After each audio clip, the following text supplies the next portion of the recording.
So much of medieval Suffolk was owned by the church. As I drove through it with Philip Schofield, I began to realise just how much the ownership and use of our land has changed since the Middle Ages.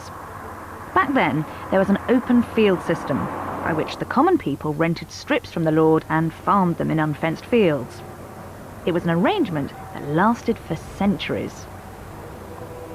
The biggest change was undoubtedly enclosure. Ever since the Middle Ages, a gradual process of fencing off and hedging fields had been underway.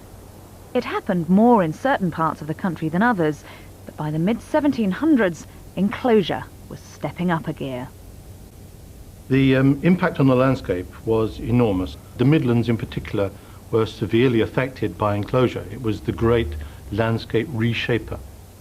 Many poor and smaller farmers lost out at that time.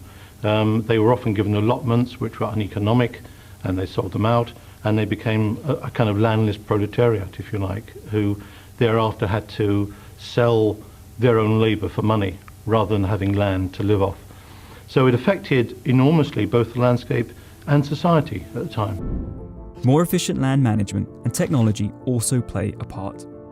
The former was achieved in part by the process of parliamentary enclosure, where an Act of Parliament made it easier for landlords to put barriers around their land, both literally and in law.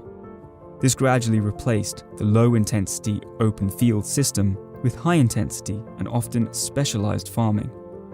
Where under the old system, farm labourers had tilled a strip of land in a common field, either for themselves or the lord of the manor, under the new system, fields were enclosed by hedges and ditches, creating the rural landscape we recognise today.